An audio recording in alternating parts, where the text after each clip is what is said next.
2025 کا اختتام اور 2026 کی ابتدا ہونے والی ہے۔ وہ رات آنے والی ہے کہ جس رات ہمارے کیلنڈر کی تاریخ بدلتی ہے۔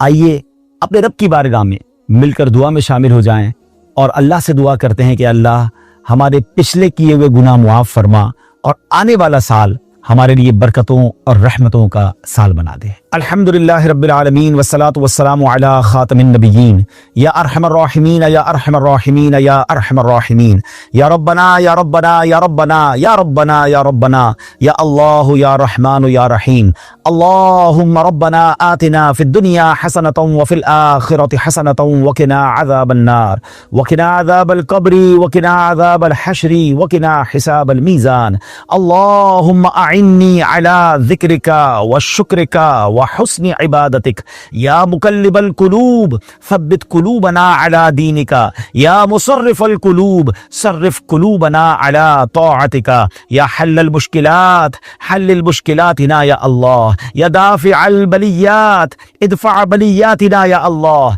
یا قاضی الحاجات اقضی حاجاتنا یا اللہ یا ستار العیوب استر عیوبنا بسترک الجمیل یا غفار الذنوب اغفر ذنوبنا یا اللہ یا رجاء السائلین یا امان الخائفین یا ذا الجلال والاکرام نسألک حسن الختام اللہم ارحمہما کما ربیانی صغیرا اللہم ارحمہما کما ربیانی صغیرا ربنا حاسبنی حسابا یسیرا ربنا لا تؤاخذنا یوم القیامہ۔ اے ڈوبتوں کو بچانے والے، اے بے کسوں کی دستگیری کرنے والے، اے گناہگاروں کی مغفرت فرمانے والے، اے رات کے اندھیرے کو دن کے اجالے سے بدلنے والے، اے ماہو سال کو بدلنے والے، اے کریم مولا، اے دکھوں کو خوشیوں سے بدلنے والے، اے غموں کو راحتوں سے بدلنے والے، اے بے قراروں کو قرار دینے والے، اے بے چینوں کو چین دینے والے، اے حضرت یوسف علیہ السلام کو اندھیرے کنویں سے نکال کر مصر کا بادشاہ بنانے والے، اے دریائے نیل کو اپنے کرم سے حکم دے کر حضرت موسیٰ اور ان کے ساتھیوں کے لیے راستہ نکالنے والے مولا، اے حضرت ابراہیم پر اتنی بڑی آگ کو گلزار بنانے والے پروردگار، تیرے گناہگار بندے ہاتھ اٹھائے تیرے دربار میں حاضر ہیں۔ اے اللہ پہلے تو تیرے دربار میں ہم توبہ کرتے ہیں، استغفر اللہ ربی من کل ذنب واتوب الیہ۔ اے اللہ یہ 2025 اختتام ہونے کو ہے، بلکہ جو پچھلی ساری زندگی گزری ہے اے کریم جو غلطیاں ہو گئی معاف فرما دے، ہمارے صغیرہ گناہ بھی معاف کر دے، ہمارے کبیرہ گناہ بھی معاف فرما دے۔ اے پروردگار اب جو نیا سال آنے والا ہے یہ ہمارے لیے رحمتوں والا، برکتوں والا، عافیتوں والا سال بنا دے۔ اے اللہ تیرے خزانوں میں کمی نہیں، جن جن غموں میں جن جن دکھوں میں ہم گرفتار ہیں وہ تجھے سب معلوم ہے۔ اے اللہ یہ 2026 ہمارے دکھوں کا مداوا بنا دے، ہماری بے قراریوں کو قرار دے دے، ہماری بے چینیوں کو چین دے دے۔ اے اللہ غموں کے اندھیرے سے نکال کر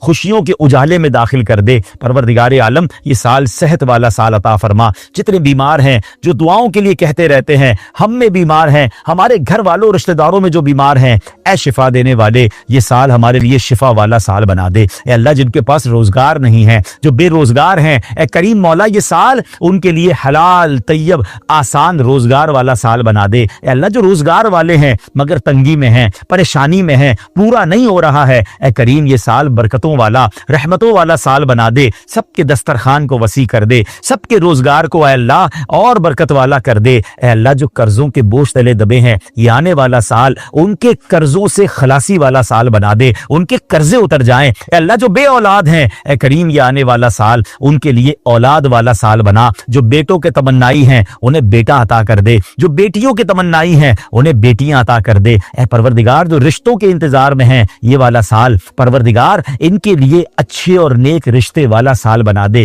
جن بچوں بچیوں کے رشتے ہو گئے ہیں اے اللہ ان کو گھروں میں خوشیاں نصیب فرما، جن گھروں میں لڑائی جھگڑے چل رہے ہیں اے اللہ یہ سال اور آگے باقی زندگی امن والی، سکون والی، راحتوں والی کر دے۔ اے پروردگار جو جس پریشانی میں ہے، جو جس مصیبت میں ہے اے اللہ یہ نیا سال ان مصیبتوں سے چھٹکارے کا سال بنا دے۔ بالخصوص دعا ہے یہ سال ہمارے لیے مکے والا سال بنا دے، یہ سال مدینے والا سال بنا دے۔ اے اللہ اسی سال میں حج بھی نصیب فرما، عمرے کی سعادتیں بھی عطا فرما۔